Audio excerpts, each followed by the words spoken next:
Welcome back, WNST, Towson, Baltimore, and WNST.net.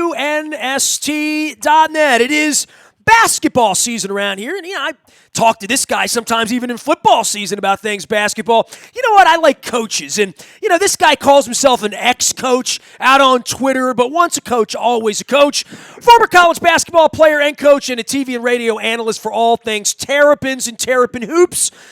And he does a little radio thing with Gary Williams. We'll talk about that a little bit later this week. And he was there when the walls were sweating. Kind of throwback to Cole Fieldhouse memories for Chris Knoche, ex-coach Knoche, on the radio broadcast. I'm sure Johnny had a little hair on the back of his neck standing up from the days of Lefty and Moses Malone and the UCLA, the East, and all that stuff. It felt old school Saturday night. I know we didn't like the outcome, and I'm a positive guy. I think one of the positive things was Maryland basketball was alive for a couple of hours on a Saturday night. Yeah, and it wasn't just a couple hours. I mean, certainly the full day with the game day in the morning and, a lot of the trappings of, what it's supposed to be like. And it was a cool day, cool night. Obviously it didn't go the way that we wanted it to go, but it's been a really good season, and there's still, things to accomplish here. Well, I mean, put your coach's hat on for me and, give him the pep talk and all that. I mean, from the sports radio guy who's watched basketball for 30 years, those kind of losses, I don't take them that hard. I mean, I know as a coach you have to, and the players and the fans, and, oh, woe is me, and everybody wakes up feeling bad on Sunday morning and all. I feel bad when we lose that game after St. Patrick's Day. I mean, that's the only one that I take hard. I take all of the rest of them as sort of training wheels for what's going to happen. And I know next week, and if I have you on next week, we'll be talking about the Big Ten tournament, how important it is and all this. I always feel like that thing is a little bit of a ruse to have kids running around 3 days in a row and wearing them out. There's a lot of emotion in all of this, right? And the emotions ride high Saturday and low Sunday, and that has to be managed because in the bigger picture, 3 weeks from now is when it really matters.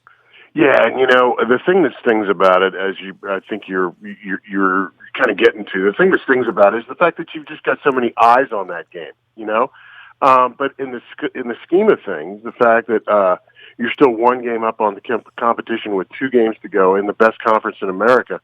You have to focus on what lies ahead, not what happened. And it was painful. You didn't play as well as you wanted, and you ran into a buzzsaw. But there are so many things to play for yet, and we still get a chance to not just to win the banner, but to win it outright. That would be a really cool thing. This is a league that, the difference between being in the ACC and the Big Ten. Obviously, the ACC's focus has always been on that tournament championship. That's always what, back in the day, Nestor, as you're well aware, only the tournament champion would advance. By the way, the first game I remember as a child was the David Thompson hitting his head on the backboard. Oh, game. Wow. Like that's my first basketball memory, 73, 74. Whenever I've run into Lucas or McMillan, or I've had Lenny on the show and I see him down at College Park, you remember that stuff, right? But that was my first memory. Sure. So that was life and death against NC State and David Thompson, That right? was life and death, yeah. And this, like I said, it stings because so many eyes were on it. But, man, you got to move on. Rutgers is having the best year they've had in 25, 30 years. So you're going up there. It's always a tough place to play, even when Rutgers isn't good. So you got to deal with that right now. Saturday night was Michigan State. It's over with. Move on. Well, ex-coach Knoche is the way to follow Chris Knoche. You can also follow him on the Terps radio, television. On Wednesday night, he's going to be doing something with Gary Williams. So let's get back to the team and the fundamental issues with the team that basically playing 6 players, right?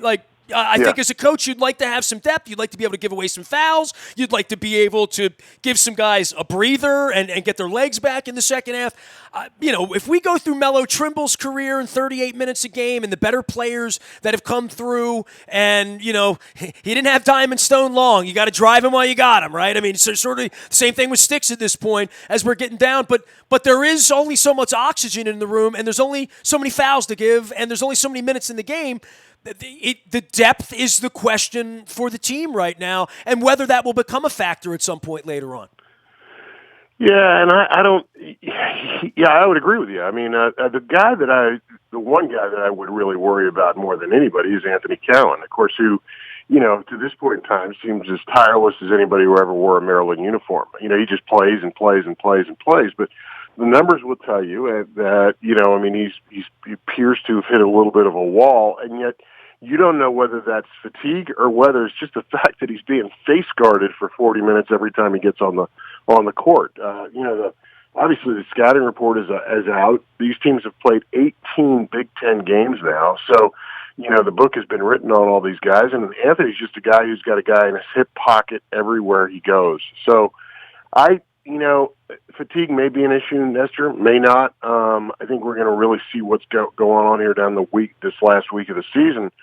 But playing the six guys, you can look at it a couple different ways. It's not enough. You need more depth, probably. But, then again, there are a lot of breaks during the course of a game. I don't think it's unusual for guys in this day and age to be playing 34 minutes a game, given the fact that you've got TV timeouts every 4 minutes. You've got these incessant delays in the last 5 minutes of games where they'll go look at replay after replay after replay. Well, the last minute of the Minnesota game took 12 minutes, right? Like literally. 16. 16. Fair enough. You did it longer than I did. Yeah, it's crazy. And they've got to, some point in time, doesn't sanity have to prevail on that issue where you just say, all right, if you haven't seen anything in 10 seconds, the call stands that you made on the court. And then you move on. Let's play.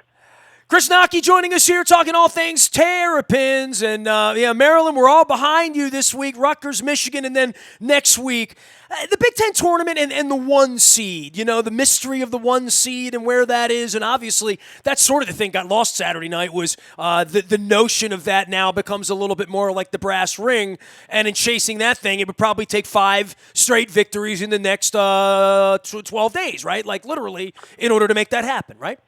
Yeah, I think everybody's body of work is kind of established, and it's hard to get a whole lot of movement off of seed lines at the top this time of year, unless somebody just falls completely on their face. And we saw San Diego State lose, to like a quad 3 team in UNLV. That's a real rarity this time of the year, and yet even with that, it doesn't appear to have done as much damage to San Diego State as I thought it might when it happened. So the books are written right now, and I think that basically, with the exception of a few outliers, you know who's going to be on those top 4 lines. Michigan State all of a sudden is on those top 4 lines because they've really played well. Huge game for Michigan State this week up at Penn State. That's a big game in the conference and a big game, I think, for both those teams from a seeding perspective. But for the most part, you're right. The book's been written. Well, this is the chance where I get to really kick the Carolina Tar Heels while they're down and say they're not going to be in the tournament. And I know that makes all friends of Gary Williams very, very happy. If we could just get Duke out of there or get him in our bracket, wouldn't that be sweet, right?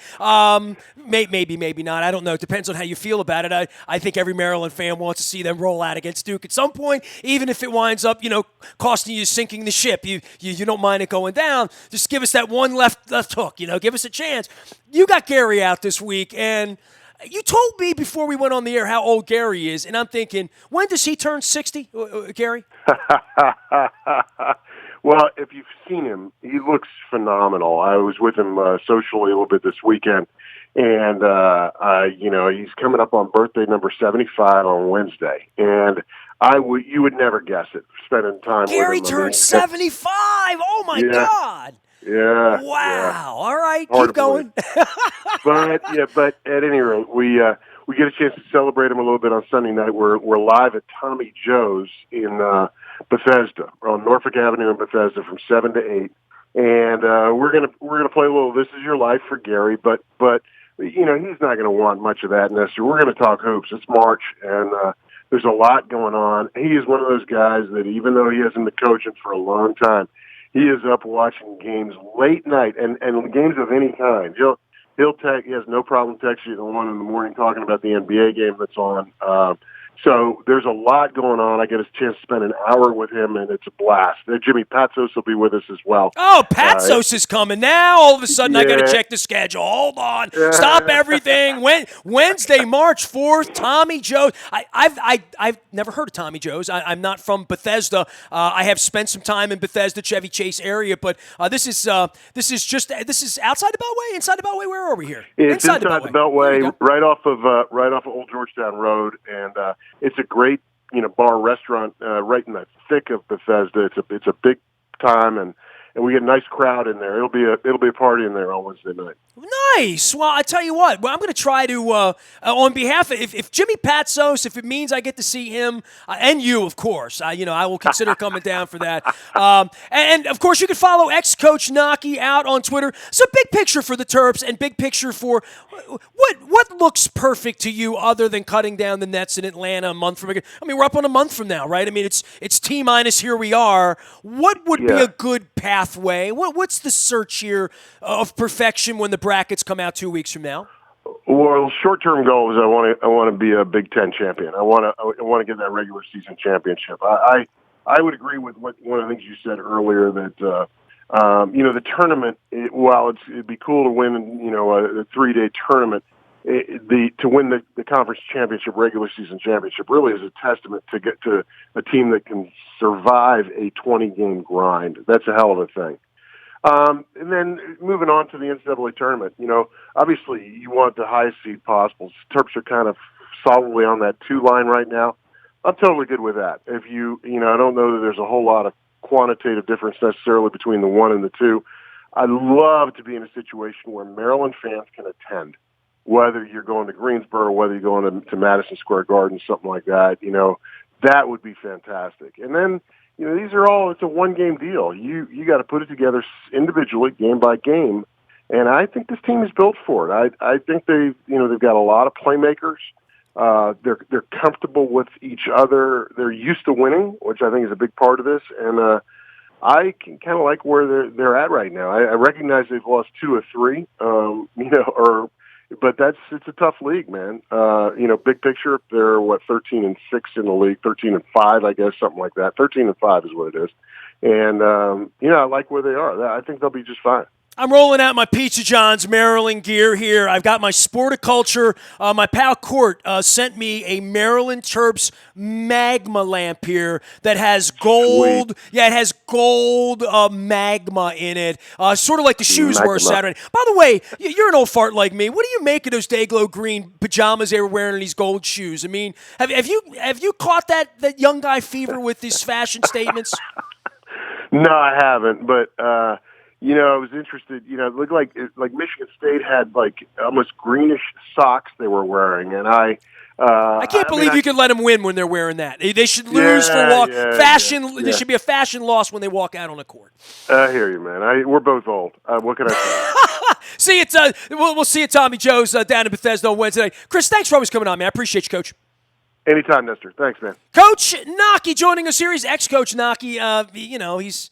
He's being less than flattering to himself, calling himself an ex-coach. You can find him out on Twitter there, as well as at Terrapin Hoops, and on the radio broadcast of your Maryland Terrapins. Maryland, we're all behind you. There we go. Rutgers this week and Michigan. Luke and I talking Terps and all that good stuff up in the buyatoyota.com audio vault. John Feinstein joining us this week as well. You'll find that out on our YouTube WNSTV channel and all places social that we go. The morning newspaper delivers each and every morning, all brought to you by our friends at Planet Fitness. And PlanetFitness.com, always $5 down, $10 a month. We never had a winter, so bikini season never left me. That's why I'm trying to stay fit as a fiddle. Planet Fitness. It's purple. You'll love it. Sign up. Get in shape. Make you feel nice. Dennis Colatzos is licking the wounds of the Terrapin loss. He'll be here on Thursday from 3 until 5 hosting the Dennis Colatzos Show. You can find him at The Colatzos Show as well as on our WNST text service delivered to you when there is breaking news. There'll probably be some breaking news next week when the Ravens are moving some things around through free agency. We're getting ready for the draft. We're talking some Orioles baseball and games that you can't watch on TV. And I'm doing Baltimore positive. We have Sheila Dixon joining us on Thursday at Fadley's. We're going to have some crab cakes, talk to the former mayor who is running for mayor. We will have some tough questioning for Sheila Dixon, I assure you. Also, Frank Kelly joining us on Thursday, talking about the Fellowship of Christian Athletes, and Ed Reed on Monday night out at Martin's West. I am Nestor. We are WNST.net, AM 1570, and WNST Towson, Baltimore, and we never stop talking Baltimore sports and a little Maryland basketball.